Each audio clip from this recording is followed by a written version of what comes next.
Bonjour à toutes et à tous, chez Cuisine Mali. Aujourd'hui, mes amis, on va préparer une recette orientale et c'est le gharib et on le prépare souvent, surtout la période de l'Aïd.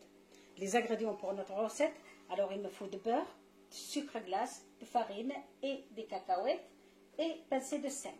Voilà tout ce qu'il faut pour préparer notre recette. مرحبا بكم اصحابي وحبايبي في كوجينة مالية. اليوم باش نحضروا غريبة كاكاوية، غريبة معروفة بها خاصة المغرب العربي الكبير، معروفة في الروسيت هذه نحضروها خاصة في الأعياد وفي الأفراح زاد كيف. شنو يلزمنا للروسيت نتاعتنا؟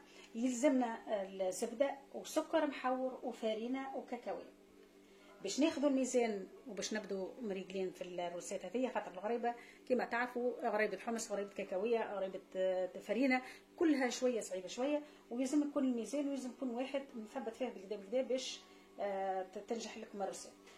انا خديت الزبده قبل بليله وذوبتها ونحيت منها الحليب وخليتها بردت في عقلها كما تشوفوا، يعني غلطت بالكدا، يعني تغلوها تنحوا منها الحليب هذاك الموجود فيها يتولي كالزيت.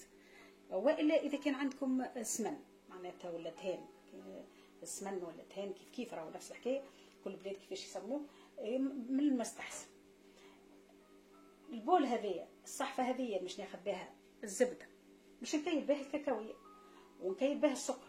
من بعد نجم نستعمل صحفتين نتاع فرينه ولا صحفه ونص، ما نعرفوش، احنا نخلطوا هذوما ثلاثه مكونات مع بعضهم ومن بعد نلموا بالفرينه ونشوفوا الغريبه نتاعتنا كيفاش، ونوزنوا بالصحفه، نعبوا صحفه الاولانيه نخدموا بها ومن بعد نزيدوا شطر صحفه ولا صحفه كامله مع بعضنا، وتو نشوفوا الروسيت بالكدا. سهله برشا الروسيت اذا كان ثبتوا فيها وفي الميزان نتاعها. Voilà mes amis pour le mesure. Alors j'ai pris un bol de beurre, un bol de cacahuètes, un bol de sucre glace. Après, je ramasse avec la farine. Ça peut que j'utilise 2 bols ou un bol et demi. Ça dépend la farine. On va commencer la recette ensemble. خدينا توا القصعة نتاعتنا ونحطوا فيها الزبدة كما تشوفوا، الزبدة ذايبة، زبدة مذوبة بالمسبقة، فيهاش الماء، هاك تشوفوا لها لازمها الماء ما فيهاش. إذا كان تحبوا الكاكاوية الغريبة نتاعتكم باش تصبروها تبقى مدة باش ما تفسدلكمش. إذا كان تستعملوا في ساعة الغريبة سي بون باهي. كما تشوفوا الزبدة نتاعي 500 غرام دو بور افيك الميم بول. ناخذ البول نتاعي نفسه هو بيدو ونكيل بيه السكر، نكيل بيه السكر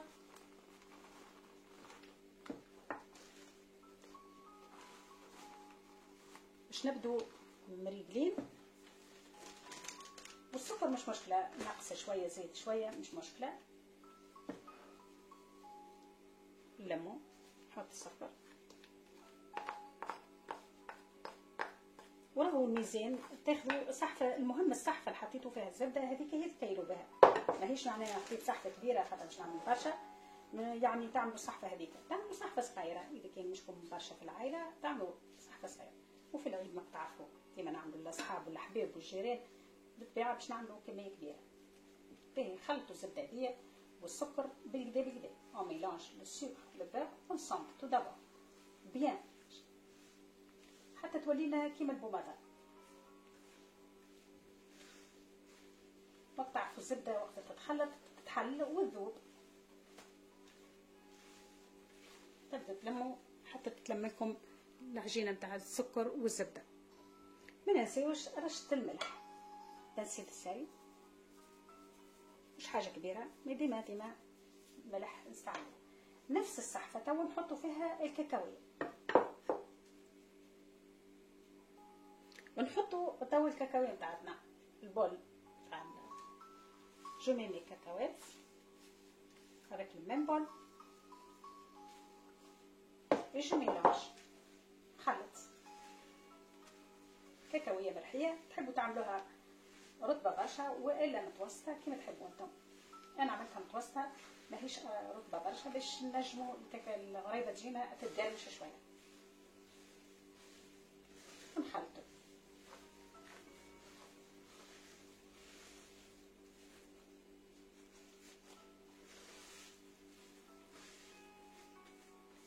توا توا نحطوا الفارينه. maintenant on va ajouter la farine.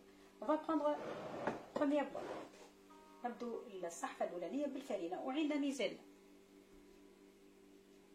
هذه الصحفه الاولانيه نلموا بها ساعه ومن بعد نشوف مش نستعملوا صحفه كامله اخرى ولا نص صحفه. وعندنا ميزان صافي نجموا نستعملوا اكثر. نستعملوا ساعه صحفه ونخلطوا بكدا المره هذه. faut bien mélanger. نجموا نستعملوا كان صحفه وبرك وكهو خاطر كل فارينه كيفاش. فما فارينه تشرب الزبده فما فارينه لا.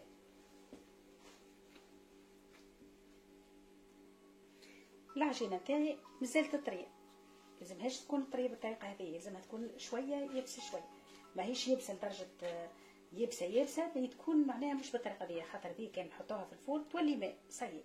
نزيدو شطر صحفه، ما نزيدوش صحفه كامله، بشوي بشوي. on va ajouter que la moitié d'un bol. ناخذ que la moitié et on voit est-ce qu'on a besoin plus ou moins. تردوا بيكم. هذه هي المشكله في الغريبه هذه خاصه تاع الكاكاويه. شوي بشوي.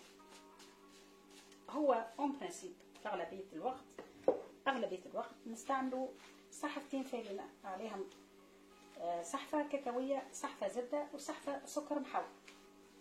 انا ما نجمش نعطيكم قبل ما نحضر نخلط الروسيت نتاعي بعين ميزان. هاكم معايا راكم تشوفوا خاطر فما نوعيه نتاع فارينه ما نجموش نعبروا بها. يعني خلطوا بكدا كما تعرفوا الزبده عقد ما تخلطوا هي الزبده قاعده تذوب بكدا. ما تخافوش من العجينه، اذا كانوا بيع دي كام تنجحكمش حطيتوها ديما تجربوا البلاطو الاولاني ومن بعد تكملوا الخدمه تاعكم. اذا كان ذبت لكم في الفور زيدوا لك الخليط اللي حضرتوه زيدوا الفارينه، فما حتى مشكل. ما تزيدوش لا سكر لا حتى شيء، تزيدوا الفارينه وتعجنوها بكدا من الاول وجديد. راهي هذيك هي الغريبه. فوالا مش نستعملوا شطر بولاخر يعني زوز صحافي وعندنا ميزانه باش نستعملوا اكثر. نبدا عجن فيها بكدا باقي مازال تطري. نزيدو شطر بولاخر ومن بعد توا في صندوق الوصف نحط لكم بالضبط الرسم. نكمل لي زانغريديون نحطهم لكم في صندوق الوصف. نكملوا شطر الصحفه الاخرى. نبدا عينا ميزان هاك شطرت معناها استعملنا صحفتين. maintenant on a utilisé 2 bols de farine et on n'a pas fini encore. وراهي الروسيت نتاع الغريبه هذه هو الميزان. تستعملوا حمص فارينه اللي هو معناتها دروع. هذيك هي يعني ديما نعملوا صحفه تاع دروع مثلا عليهم صحفتين نتاع فارينه وعندنا ميزان نجموا نزيدوا نجموا نقصوا ولا خاصه اذا كنا نخدموها بالزبده. ونبدا نعجنها بالبدا هكا تعجن عقد ما انت تعجن وعقد ما هي تقبل الفارينه.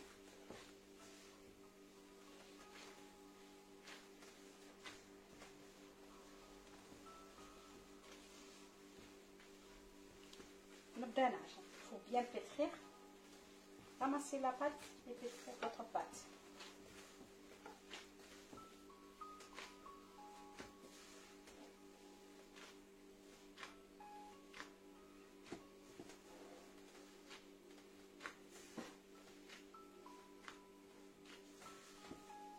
ديما كي نستعملوا فارينه مزيانه للحلو واحد راهي خير. كي نعملوا الحلو ماذا بيكم الخبز داكور نعملوا الفارينه اللي تجي، مي كي نعملوا الحلو نستعملوا الفارينه متخصصه خاصه للحلو.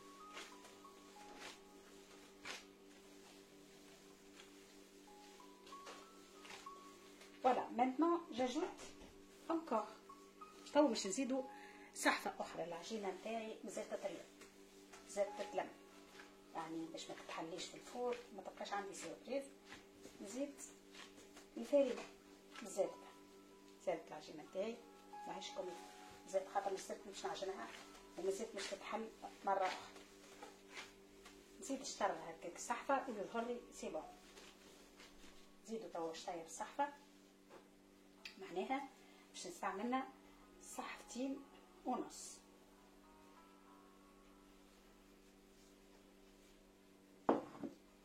هكا هو العبار اللي حطيته طلع بالضبط، خاطر نعرف النوعية نتاع الفرينة اللي نستعملها قداش مش نستعمل.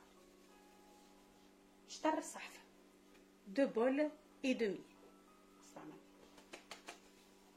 قدرة الله الغريبة نتاعكم مش يكون ناجحة 100%. نبداو توا دخلتو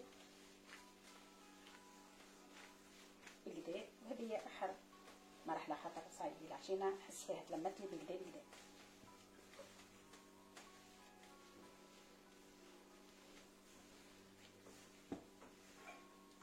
منجموش نورو النوعية نتاع الفرينة نستعملوها ولا غلط، ماناش الحق باش نوروها.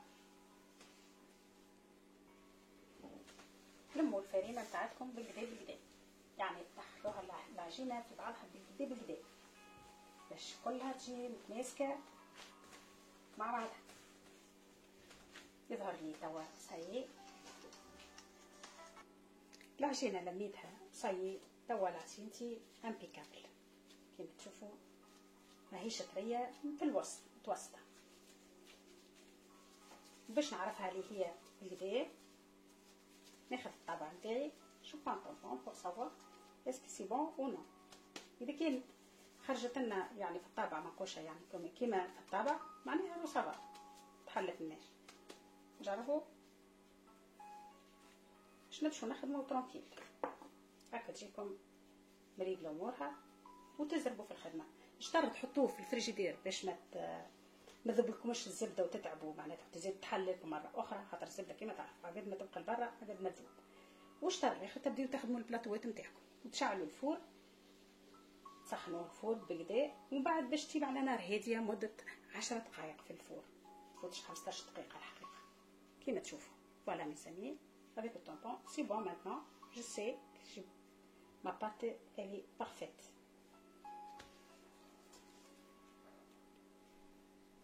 La moitié de ma pâte je le mets au frigidaire et je commence l'autre moitié à préparer ma recette. Je le mets au frigidaire en attendant.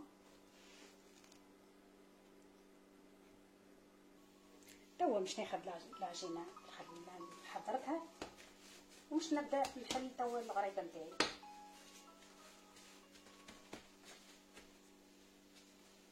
باش ما تصعبش عليكم تعملوا بشويه.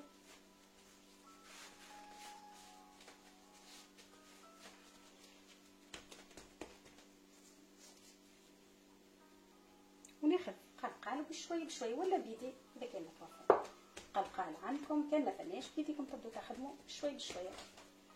اما بالقلقال باش ليك مرطوبه.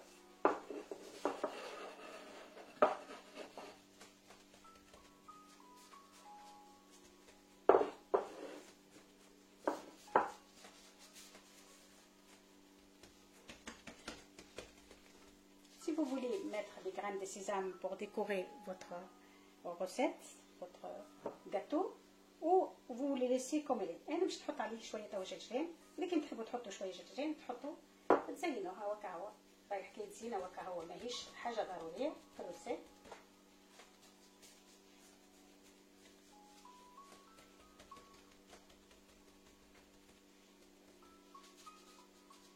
كيما تشوفوا العلو نتاعها تبداش عاليه برشا تبداش واطيه برشا كيما تحبوا انتم. هكا ونعملوا مع بعضنا. شوفوا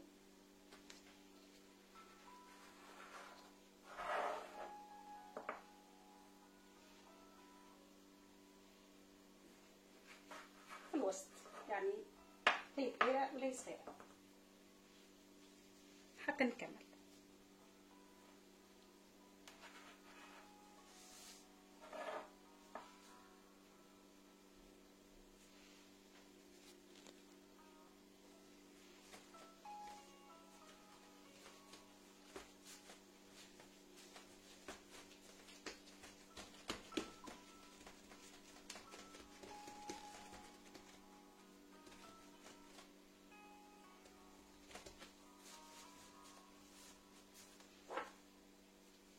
الغريبه راهي من اسهل الحاجات نحضروها، غير شنو عندك ساعات ما نعرفوش المقياس نتاع الفرينه. الفرينه ديما نلموا بها هي الاخرانيه، اذا كان حمص ولا ذرع ولا اللي هو تلموا بها هي الاخرانيه، وعليكم ميزانكم. ما نشحتوش وحطيتوها في الفور وذبت لكم وصيب، زيدوا شويه فرينه، ما تزيدوش لا سكر لا زبده. مره اخرى نعاود لكم خاطر فضي قلت لكم ذكري. ديما حاجه الدار راهي اعز حاجه، حتى البركه تنزل فيها تاع الدار ديما خير وبن وقل تكلفه. ونحسوا جو العيد زاد كيف بدا في اخر رمضان كي نحضروا في الدار الصغيرات وهذيك لبناتنا وولادنا باش ينجموا هما زاد يخدموا وقت اخر الحلو في الدار. حاجات بسيطه بكل، وما راهي ça porte beaucoup de bonheur. Lorsqu'on travaille, on prépare les gâteaux à la fin de Ramadan, c'est très bien. والحقيقه انا عندي الطريقه نتاعي ديما شاده الريتم نتاعي. العادات والتقاليد نتاع قبل كلها خليها، نعيش في الخارج، مانيش نعيش في تونس. يعني احبابي واصحابي وهذوكم هما لافامي، يعني نتلموا ونحضروا كل واحد الجاتو نتاعو، كل واحد يقول شنو يطيب، ونتلموا اصحاب وحباب مع بعضنا، ويتعدينا العيد بالدافئنا مع الفامي. Voilà mes amis, mon premier plateau il est prêt. J'ai allumé mon four déjà à 180 et on va le mettre 10 minutes au four et je surveille le four. تو نحطها مدة 10 دقائق في الفور ونرد بالي كل فور كيفاه. شوفوا البلاطو الاولاني يجينا مزيان ونكملوا بعد الخدمة تاعتنا. ديما هكاك الغريبة تحطوا البلاطو الاولاني ولا كعيبة ولا اثنين الساعة الاولانيين، ومن بعد تشوفوا تكملوا الخدمة تاعتكم ولا لا.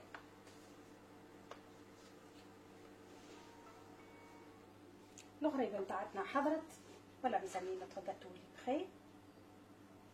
ما نهزوش من البلاطو الغريبة، ما نهزوهاش من البلاطو الا ما ترتاح، ما كانش تتحط لكم تتعرفوا الغريبة تذوب فيسع.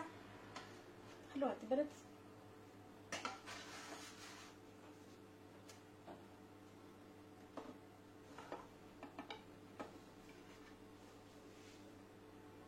وكما تحبوا انتم، تحبوا تحمروها تجيكم حمرة شوية، والا تحبوا تخلوها كما هي.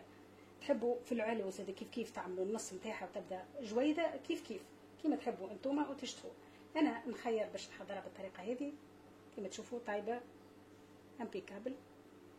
من بعد تحبوا تحطوا سكر جلاس تزينوا بالسكر جلاس، ولا تخلوها كيما هي زاد كيف تحفونا برشا. انا فما بارتي مش نحط عليها سكر جلاس وفما بارتي لا. Il y a une partie, mes amis, je vais ajouter de sucre glace. Il y a une partie que je les laisse comme elle est. Et c'est à vous de voir si vous voulez mettre de sucre glace ou non. Sinon, la recette, elle est prête, elle est magnifique. Comme vous voyez, elle est bien cuite. Je l'ai laissé 10 minutes au four.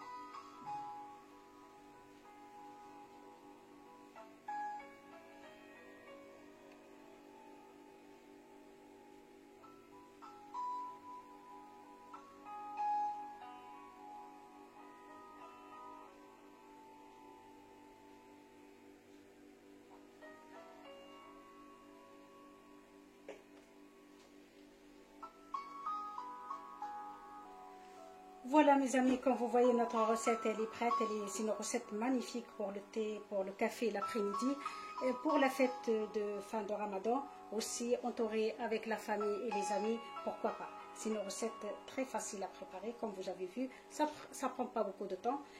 J'espère que vous avez aimé ma façon de le préparer. N'hésitez pas à vous abonner, merci beaucoup et à bientôt. كيما تشوفوا صحابي وحبيبي الغريبه نتاعتنا حضرت غريبه كيكاويه تحفونا الاخر. ما نحكيلكمش على البنه اللي هي فيها الروسيت، ما تطلبش الحقيقه برشا وقت باش نحضروها. روسيت تركزوا بركه في الروسيت كيفاش تتعمل من الفرينه والزبده كيفاش تخلطوا مع بعضهم، وراهي سهله ماهله اي واحد ينجم يحضرها. ان شاء الله تحضروها في الافراح والمسرات. وعيدكم مبروك بالمسابق، وان شاء الله نتقابلوا في روسيت ما احسن. وما تنسيوش تحطوا جيم اذا كان عجبتكم لي روسيت ولي زيدين تاعي. تبقاو على خير، وان شاء الله نتقابلوا في روسيت ما احسن، وبسلامه وشهيه طيبه.